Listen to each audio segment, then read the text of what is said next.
Hey guys, welcome to BudgetEDH. On this week's episode, we bring you Heliod, Sun Crowned out of Theros Beyond Death at a $150 budget. Heliod is 2 and a white for a legendary enchantment creature god that has indestructible. As long as your devotion to white is less than 5, Heliod isn't a creature. Whenever you gain life, put a +1/+1 counter on target creature or enchantment you control. And then you can pay 1 and a white, another target creature gains lifelink until end of turn. We are going to play this Heliod deck with a life gain strategy, as there's a lot of synergy with Heliod's ability of giving our creatures lifelink, and then whenever you gain life, you can put a +1/+1 counter on a creature. There are a lot of cards in this deck that give you the ability to generate tokens whenever you gain life. So we can also play this deck in a go wide strategy and put a lot of creatures on the board to pressure our opponents early in the game. And that will give this deck an aggro element to it, as we're able to pressure our opponents early in the game and deal some damage to them. There's quite a bit of interaction in this deck. Mono white does have the capabilities of dealing with our opponent's permanents. Heliod also has several combos that work well with him, as there are a couple creatures in our deck that are a 2-card combo with Heliod, giving you the opportunity to deal infinite damage to your opponents. And then at the end of the video, we'll go over a couple of non-budget cards that you can add into this deck to increase its power level if you already have those cards or if you're willing to upgrade your deck down the road. Let's get into the deck tech. Let's start out this deck tech by talking about all the ramp that we include in this deck. Now we do want to be able to get our Heliod down as quickly as possible, so we will include quite a few ramp cards in this deck. And mono white doesn't have the best ramp options, so most of our ramp is going to come in the form of mana rocks. So first up, we have Soul Ring. It's 1 colorless for an artifact. You can tap it to add 2 colorless to your mana pool. And then Mind Stone is 2 colorless for an artifact. Tap to add a colorless to your mana pool, or you can pay 1 and tap it, sacrifice Mind Stone, draw a card. Felwar Stone is 2 colorless for an artifact. Tap it to add 1 mana of any color that a land an opponent controls could produce. And then we have Gold Mirror, which is 2 colorless for an artifact creature. You can tap it to add a white to your mana pool. Marble Diamond is 2 colorless for an artifact, and it enters the battlefield tapped, and you can tap it to add a white to your mana pool. These are all really great options for ramp in your deck, as they are under 2 converted mana cost. And then Altar of the Pantheon is 3 colorless for an artifact. Your devotion to each color and each combination of colors is increased by 1, and then you can tap it to add 1 mana of any color. If you control a god, a demigod, or a legendary enchantment, you gain 1 life. This is a really great card for this deck. Not only is it going to increase our devotion, which is important for a couple of cards that we have in this deck, it is also going to let us gain a life if we control a god, which our commander is a god, and we are focusing on a life gain strategy with this deck, so this is a really great card to include. Next up, we have Pristine Talisman. It's 3 colorless for an artifact. You can tap to add a colorless to your mana pool, and then you also gain a life. This isn't a card I would typically include in the ramp category in most decks, but since we are playing that life gain strategy, it is great to include in this deck. And then Burnished Heart is 3 colorless for an artifact creature. You can pay 3, sacrifice it, search your library for up to 2 basic land cards, put them onto the battlefield tapped, then shuffle your library. Burnished Heart is really great in the decks with colors that don't typically have a lot of ramp options. It is just a really great card to include in those decks. And then the next card we have is Oreskos Explorer. It's 1 and a white for a creature. When it enters the battlefield, search your library for up to X planes cards, where X is the number of players who control more lands than you. Reveal those cards, put them into your hand, then shuffle your library. While this isn't actually ramp, this is a great way to draw some additional lands and get them into your hand. Since we are playing white, we don't have a ton of ways to put extra lands onto the battlefield. You will be able to get a couple of lands off of this. It's almost like a really cheap land tax that you can only use 1 time. Next up, we're going to talk about a couple of ways that we're able to draw cards in this deck. Mono white is not well known for its card draw power. It's actually the worst color in the game at drawing cards, and has been for quite some time. It is going to be difficult for us to draw cards, but we did find a couple of ways that we're able to draw some cards, especially if we're able to gain some life. So first up, we have Dawn of Hope. It's 1 and a white for an enchantment. Whenever you gain life, you may pay 2. If you do, draw a card. And you can pay 3 and a white to create a 1/1 white soldier creature token with lifelink. Not only is this going to help you draw some cards which we desperately need in a mono white deck, it's also going to give you a way of creating some tokens, which is one of our strategies in this deck. Mentor of the Meek is 2 and a white for a creature. Whenever another creature with power 2 or less enters the battlefield under your control, you may pay 1. If you do, draw a card. This is one of the powerful card draw engines in our deck, as the majority of our creatures do have power 2 or less, especially all of our tokens. This is going to give you a really nice way of drawing some cards when you play those creatures. Well of Lost Dreams is 4 colorless for an artifact. Whenever you gain life, you may pay X, where X is less than or equal to the amount of life you gain. If you do draw X cards, it's extremely powerful and it will draw you a lot of cards since we will be gaining a ton of life over the course of the game. And then next up, we have a couple of creatures that are going to synergize with Heliod's ability of whenever you gain life, put a +1/+1 counter on target creature.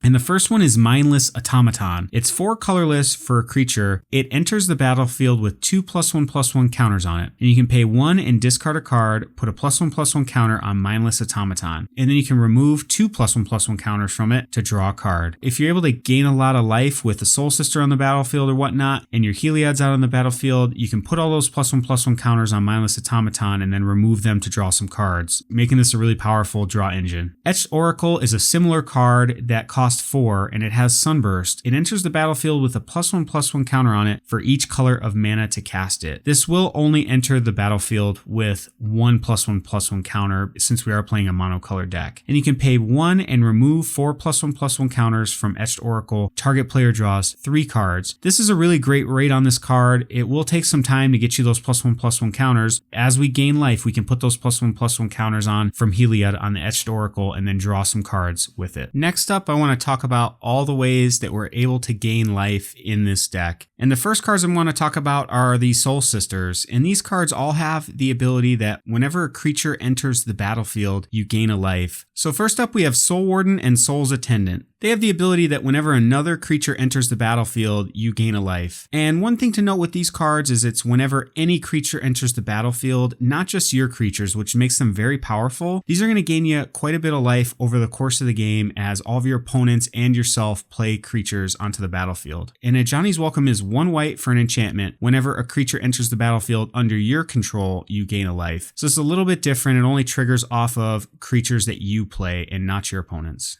Next up, we have Boreal Champion. It's white for a creature with protection from black and red. It has whenever another creature enters the battlefield, you may gain 1 life. So this works similarly to the Soul Sisters in this deck, and it works off of any creature entering the battlefield. And then we have Impassioned Orator and Suture Priest. They both have the text that whenever another creature enters the battlefield under your control, you gain a life. Suture Priest has whenever a creature an opponent controls enters the battlefield, you may have that player lose 1 life, which will deal a little bit of incremental damage over the course of the game. Then we have a new one out of Theros Beyond Death, and it's Daxos, Blessed by the Sun. It's white for a legendary enchantment creature, Demigod. Daxos' toughness is equal to your devotion to white. Each white pip in the mana cost of permanents you control counts toward your devotion to white. Whenever another creature you control enters the battlefield or dies, you gain 1 life. This is a really great life gain engine in this deck, since it will trigger off of creatures entering the battlefield or creatures dying. And then Answered Prayers is 1 white for an enchantment. Whenever a creature enters the battlefield under your control, you gain 1 life. If Answered Prayers isn't a creature, it becomes a 3/3 angel creature with flying in addition to its other types until end of turn. Next up, we have a few creatures that give us some more life gain abilities in our deck. And the first one is Linden, the Steadfast Queen. It's white for a legendary creature with vigilance. Whenever a white creature you control attacks, you gain 1 life. Now, this card is going to gain us a lot of life because we do have a lot of ways of going wide in our decks. We do have a lot of ability to generate tokens, and we'll go over all those token generators here in a moment, but this will give you a lot of life if you play this card. Rock's Faith Mender is 3 and a white for a creature that has lifelink, and if you would gain life, you gain twice that much life instead. This card on the battlefield, the Soul Sister, is going to gain you 2 life every time a creature enters the battlefield. This is going to get out of hand if this creature sticks around, especially in our deck. Sunscorched Regent is 3 white for a creature dragon with flying. Whenever an opponent casts a spell, put a +1/+1 counter on Sunscorched Regent and you gain 1 life. This card does double duty in our deck. Not only is it going to gain us a life anytime our opponents cast a spell, but it's also going to get those +1/+1 counters, which we do have some synergy with in this deck, and it's going to get big really quick, and it's going to be a threat to our opponents. Next up, we have a Johnny's Pridemate. It's 1 and a white for a creature. Whenever you gain life, put a +1/+1 counter on a Johnny's Pridemate. This is in here because of the +1/+1 counter ability. It's going to gain you a lot of counters and get big very quickly. And we do have some ways of utilizing the +1/+1 counters to our advantage, which we'll go over here in just a moment. Angel of Vitality is 2 and a white for a creature with flying. If you would gain life, instead gain that much life +1 instead. Angel of Vitality gets +2/+2 as long as you have 25 or more life. Again, this is just a really great way of getting some incremental life. Anytime you gain a life, it's going to give you 1 more, which is perfect in our deck. Abzan Battle Priest is 3 and a white for a creature with Outlast for a white. You can pay a white and tap it to put a +1/+1 counter on this creature, but you can only do it as a sorcery speed. Each creature you control with a +1/+1 counter on it has lifelink. We do have a ton of ways of adding +1/+1 counters to our creature, including just Heliod himself, and all those creatures are going to give you lifelink, which is going to fuel that life gain strategy that we have in mind, which makes this card very powerful in our deck. And then we have Heliod's Intervention. It's a new one out of Theros Beyond Death. It's X white for an instant. You can choose one. Destroy X target artifacts and or enchantments, or target player gains twice X life. This card is extremely powerful because it's an instant. Now, if this card was a sorcery, it wouldn't be as good, but you can actually hold your mana up and you can destroy artifacts or enchantments if you'd like, or you can just gain a ton of life at the end of your opponent's turn to use that life to your advantage on your next turn, which we'll go over some of the combos that we have with our life gain. And this is just a really good card to include. Beacon of Immortality is 5 and a white for an instant, double target player's life total, and then you can shuffle Beacon of Immortality back into your deck. This card gives us a ton of life gain at just 6 mana, and it actually shuffles back into our deck. We can play this multiple times over the course of the game to gain a ton of life. Since we have a ton of life gain in this deck, we do want some ways to use that life to our advantage to have a way of killing our opponents. And the best card that we can put in our deck to do that is Aether Flux Reservoir. It's 4 colorless for an artifact. Whenever you cast a spell, you gain 1 life for each spell you've cast this turn, and then you can pay 50 life. Aether Flux Reservoir deals 50 damage to target creature or player. Not only does this gain you a little bit of life over the course of the game, but that second ability of paying 50 life to deal 50 to a creature or player is extremely powerful. We are going to gain a ton of life over the course of the game with our life gain cards that we have in this deck. This gives us a way of pointing that life at our opponents to kill them at instant speed with this card on the battlefield. It gives us a really nice alternate win con in this deck if we're not able to assemble our combo. Next up, let's go over all the ways that we're able to generate tokens in our deck. Now, tokens are really powerful in a couple of ways, as we're able to go wide with those tokens and utilize our +1/+1 counters to get our tokens very big and swing into our opponents and play that aggro strategy. They're also good with the life gain strategy too, as when they enter the battlefield, they're going to trigger our Soul Sisters and gain us some life, which makes them very flexible in our deck. So first up, we have White Sun Zenith. It's X white for an instant. Create X 2/2 white cat creature tokens and then shuffle it back into your library. Secure the Waste is X and a white for an instant. Put X 1/1 white warrior creature tokens onto the battlefield. These cards are really great because you can play them at instant speed. If your opponents are going in for an attack, you can actually play this to generate some blockers. And if you have a Soul Sister on the battlefield, you also gain some life too, which makes these really great flexible cards in your deck.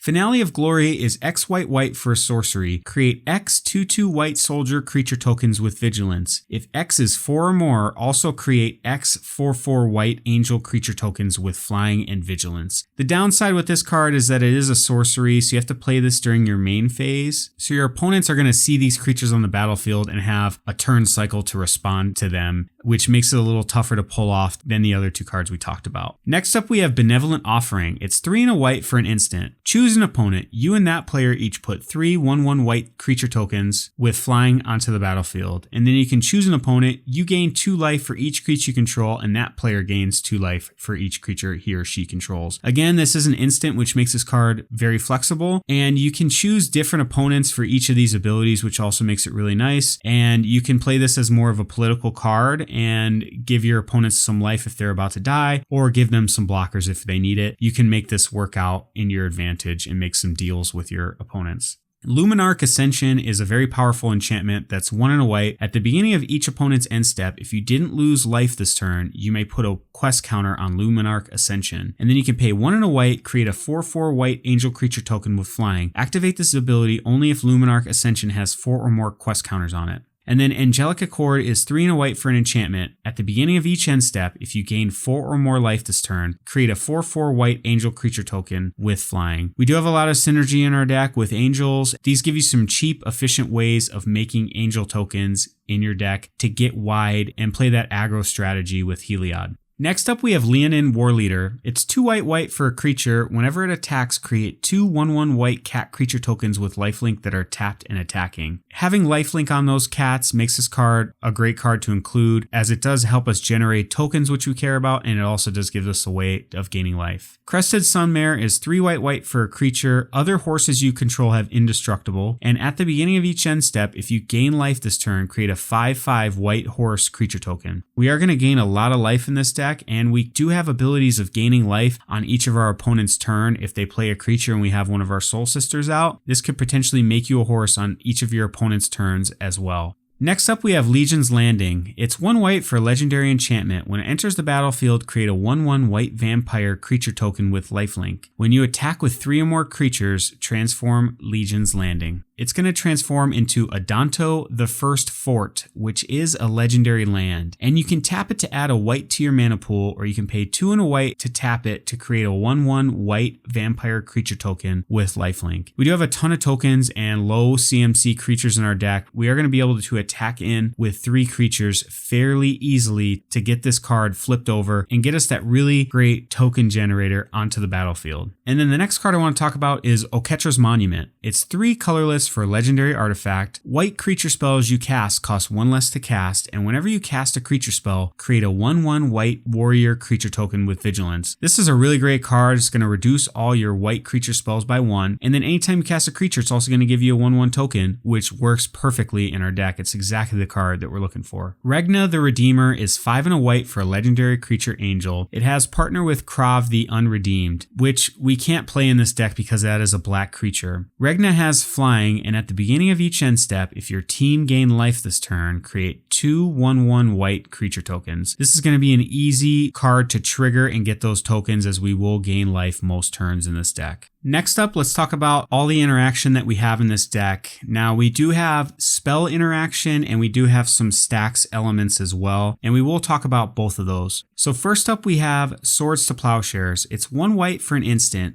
Exile target creature. Its controller gains life equal to its power. And then Generous Gift is 2 and a white for an instant. Destroy target permanent. Its controller creates a 3/3 green elephant creature token. These are cheap, efficient ways of dealing with creatures and permanents that your opponents control and removes them cleanly off the board with minimal downside. Then we have 2 enchantments that are going to exile a permanent an opponent controls, and they're Oblivion Ring and Banishing Light. When they enter the battlefield, they're going to exile a target non-land permanent, and then when they leave the battlefield, they're going to return the exiled card to the battlefield under its owner's control. And then we did include 2 board wipes in this deck. We want to have the ability to answer our opponent's board presence if we need to, and Heliod is an indestructible creature, which gives us some flexibility. If we do have to play a board wipe, we won't lose our Heliod. First up, we have Cleansing Nova. It's 3 white for a sorcery. Choose one, destroy all creatures or destroy all artifacts and enchantments. I love this card. It gives you so much flexibility in that you can choose which one you need to destroy, and it's such a cheap board wipe to give you so much flexibility. And then we have Dusk to Dawn. Dusk is 2 white for a sorcery. Destroy all creatures with power 3 or greater. Dawn is an Aftermath card. You can cast a spell only from your graveyard, then you exile it. And Dawn is return all creature cards with power 2 or less from your graveyard to your hand. So this is going to get you back all of those Soul Sisters and little creature cards that we include in our deck if one of your opponents board wipes them. Next up, we have some of the stacks pieces that we include in this deck. Generally, stacks pieces are very expensive, but we did include some of the budget options in this deck, and they do actually have some synergy with the life gain mechanic. So first up, we have Authority of the Consoles. It's 1 white for an enchantment. Creatures your opponents control enter the battlefield tapped. Whenever a creature enters the battlefield under an opponent's control, you gain 1 life. So this acts like a pseudo Soul Sister, and it also taps your opponent's creatures down, which can be very annoying. And then we have Blind Obedience. It's 1 and a white for an enchantment that has Extort. Whenever you cast a spell, you may pay a hybrid white-black. If you do, each opponent loses 1 life and you gain that much life.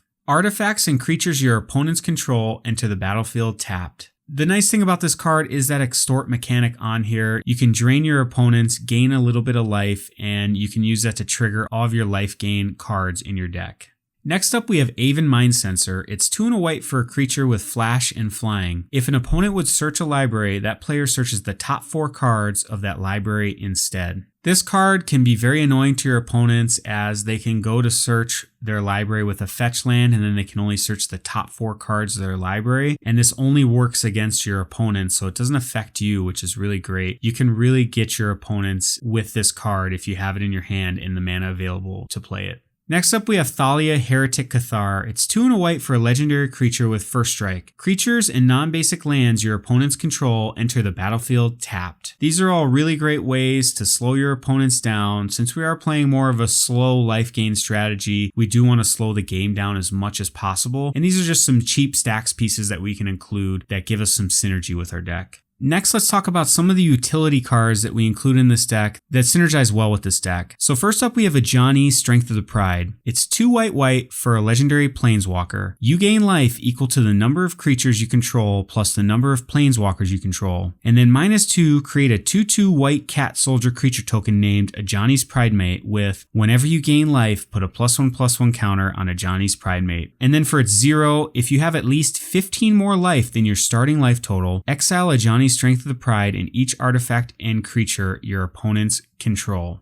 In this deck, a lot of times when you play this card, you will be able to zero it right away because you're going to have so much life gain in this deck, and you can exile all of your opponent's artifact and creatures that they have onto the battlefield. If you don't, you will be able to really quickly with that +1 that's going to gain you life equal to the number of creatures you control. We do have a lot of token generators in our deck and a lot of creatures that are going to give you a ton of life whenever you plus your Ajani. And then also being able to get an Ajani's Pridemate for a -2 is really good because we do have a lot of +1/+1 counters in our deck. So next up we have Ameria Shepherd. It's 5 white for a creature angel with flying. It has landfall. Whenever a land enters the battlefield under your control, you may return target non-land permanent card from your graveyard to your hand. If that land is a plains, you may return the non-land permanent card to the battlefield instead. This card gives you a ton of value. Since we are playing mono white, we will be able to trigger that second clause and return that permanent card straight to the battlefield almost always, as we only have 5 lands in our deck that are utility lands that aren't plains.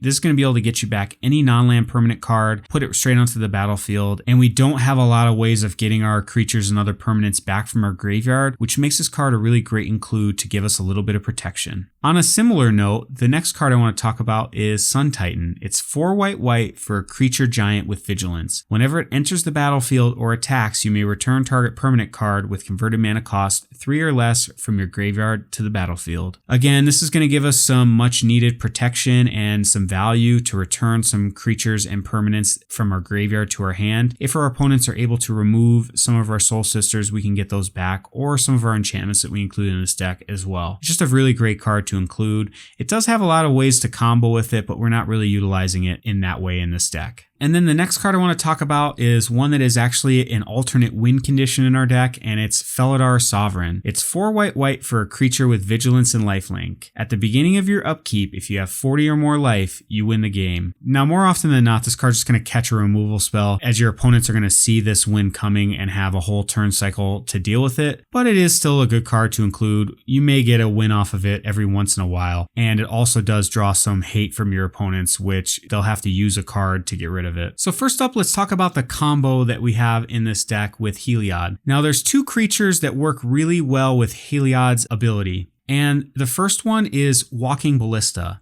It's XX for an artifact creature construct. It enters the battlefield with X +1/+1 counters on it, and you can pay 4 and put a +1/+1 counter on Walking Ballista. And then you can remove a +1/+1 counter from Walking Ballista. It deals 1 damage to any target. Now the way this combo works is you do have to have Heliod on the battlefield, and then you have to play your Walking Ballista for 4 mana to get 2 +1/+1 counters on it. And then you pay 1 and a white on your Heliod to give Walking Ballista lifelink, and then you're going to remove a +1/+1 counter to deal 1 damage to any target. Walking Ballista is going to go down to a 1/1, and then Heliod's going to trigger that whenever you gain a life, you can put a +1/+1 counter on Walking Ballista. So it's going to add the +1/+1 counter back to Walking Ballista that you can then remove to shoot your opponent again. And this is just going to create an infinite combo where you can machine gun down all of your opponents and win the game. Triskelion is another creature that does the same thing. It's 6 colorless for an artifact creature construct. It enters the battlefield with 3 +1/+1 counters on it, and you can remove a +1/+1 counter from Triskelion. Triskelion deals 1 damage to target creature or player. This will come in with the right amount of +1/+1 counters that you need, but does cost a little bit more mana in that it costs 6 colorless instead of 4. But it is another way of winning the game if your Walking Ballista plan doesn't go through, or if you draw this card instead. It's another way of winning the game with this combo. Now we do want ways of finding this combo, and there are a couple of creatures that are going to help us find this combo. Since our main win con involves just our commander and then creatures, we can actually use creature tutors in our deck. And the first one is Militia Bugler. It's 2 and a white for a creature with vigilance. When it enters the battlefield, look at the top 4 cards of your library. You may reveal a creature card with power 2 or less from among them and put it into your hand. Put the rest on the bottom of your library in a random order. Walking Ballista and Triskelion actually have 0 power, so you can use your Militia Bugler to find this if it's in the top 4 cards of your library. It's also just a really good value card because you do have so many creatures with power 2 or less in your deck. This can find you a Soul Sister or one of your other pieces in your deck as well. Scrapyard Recombiner is 3 colorless for an artifact creature construct with modular 2. It enters the battlefield with 2 +1/+1 counters on it. When it dies, you can put those +1/+1 counters on another target artifact creature. And you can tap it and sacrifice an artifact. Search your library for a construct card, reveal it, put it into your hand, then shuffle your library. Now we don't have a lot of artifacts in our deck, but you can actually tap this to sacrifice itself, which is really great. And guess what? Walking Ballista and Triskelion are both construct cards. You're going to be able to search your library for one of those cards and put it directly into your hand. And then Ranger of Eos is 3 and a white for a creature. When it enters the battlefield, you may search your library for up to 2 creature cards with converted mana cost 1 or less, reveal them and put them into your hand. If you do, shuffle your library. So this can get you your Walking Ballista since it has 0 converted mana cost. It will not be able to get your Triskelion for you though, since it does cost 6, but you could get like a Soul Sister or something else with this card as well. These are all really cheap ways of finding our combo piece to win the game. Next, let's talk about the mana base that we include in this deck. Now, this is a monocolor deck, so we aren't going to have a whole lot of utility lands in here, but there are a couple that synergize with the life gain strategy that we're trying to do here with this Heliod deck. So first up, we have Seraph Sanctuary. When it enters the battlefield, you gain 1 life, and whenever an angel enters the battlefield under your control, you gain a life, and you can tap it to add a colorless to your mana pool. We do have a couple of angels in this deck, and we do have that token generator that also makes angels, so whenever that enters the battlefield, we also gain a life off of that. Next, we have Kabira Crossroads. It enters the battlefield tapped, and when it does enter the battlefield, you gain 2 life. You can tap it to add a white to your mana pool. And then we have Radiant Fountain. When it enters the battlefield, you gain 2 life, and you can tap it to add a colorless to your mana pool. This is a great way of gaining a little bit of life off of a land that you would play.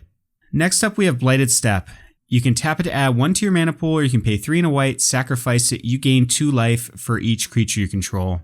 This is a really great land that can gain you a lot of life, especially since we have so many ways of making tokens in our deck. When you sacrifice this, there's a potential to gain a lot of life off of this. And then Castle Ardenvale enters the battlefield tapped unless you control planes. You can tap to add a white to your mana pool, and you can pay 2 white to create a 1/1 white human creature token. This has a lot of synergy with our deck and gives us another way of creating tokens that can gain us life with our Soul Sisters on the battlefield. And then we do have 30 planes in this deck, making our total land count at 35. I want to quickly talk about some of the upgrades that I would put into this deck. These are going to be really great cards to include in your deck if you have them already, or if you want to upgrade your deck over time as you get the money to do it. So the first card I want to talk about is Sera Ascendant. It's 1 white for a creature that has lifelink. As long as you have 30 or more life, Sera Ascendant gets +5/+5 and has flying. I could think of no better card to play on turn 1, other than maybe a Soul Ring or a Mystic Remora, than Sera Ascendant, especially if you're in mono white and you're playing a life gain strategy. It's just a really powerful card. 6/6 that comes down on turn 1 that has lifelink is going to gain you a ton of life unless your opponents have a way of removing it. The next card I want to talk about is is Archangel of Thoon. It's 3 white for a creature with flying and lifelink. Whenever you gain life, put a +1/+1 counter on each creature you control. This card not only gains you a lot of life because it has lifelink, it also is going to help us get +1/+1 counters onto our tokens and other creatures, so we're able to play that go wide aggro strategy with Heliod.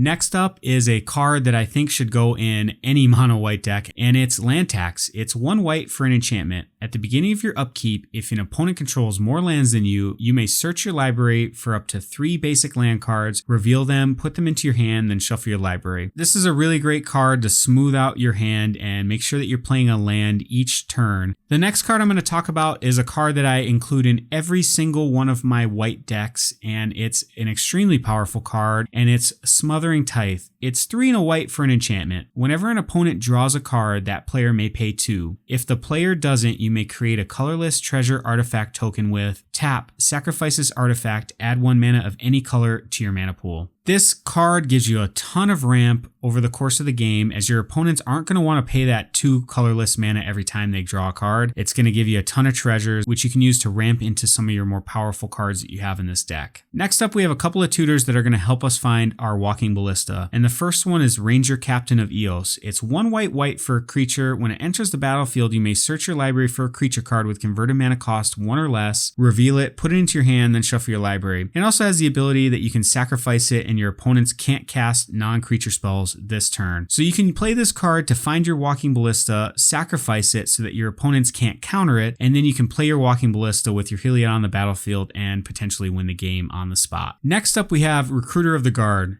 It's 2 and a white for a creature. When it enters the battlefield, you may search your library for a creature card with toughness 2 or less, reveal it, put it into your hand, then shuffle your library. Again, this is just a really great way of finding your walking ballista to assemble your combo and win the game. The next card I would include in this deck is Hangerback Walker. It's XX for an artifact creature construct. It enters the battlefield with X +1/+1 counters on it. And when it dies, put a +1/+1 colorless Thopter artifact creature token with flying onto the battlefield for each +1/+1 counter on Hangerback Walker. You can also pay a colorless and tap it to put a +1/+1 counter on Hangerback Walker. This card works really well with the +1/+1 counter strategy in this deck. It's going to get big really quickly, and if it dies, it's going to give you a ton of 1/1 Thopters, which is even better. We'd rather have those Thopters on the battlefield. Next up, we have another protection card, and it's Selfless Spirit. It's 1 and a white for a creature with flying. Sacrifice Selfless Spirit. Creatures you control gain indestructible until end of turn. There's another really great card that you can play to protect your creatures from board wipes. All you have to do is sacrifice your Selfless Spirit and all your creatures gain indestructible. The next card I want to talk about is one that has jumped up in price since the announcement that we were going to go back to Theros, and it's Nykthos Shrine to Nyx. It's a legendary land, and you can tap it to add 1 to your mana pool, or you can pay 2 and tap it, choose a color, add to your mana pool an amount of mana of that color equal to your devotion to that color. This card's going to generate a ton of mana for our devotion to white. I want to take a moment to say thank you to all my patrons and all my supporters. I couldn't make these videos without you guys, and I really appreciate it. If you guys are interested in becoming a patron, check us out on patreon.com/BudgetEDH. There's a lot of different rewards and tiers over on Patreon, and we do giveaways pretty frequently over there, and we would love to have some more support for our channel to keep things going. Thank you guys so much for watching this video today. Let us know in the comments down below what you thought of the deck. If there's any cards that you would include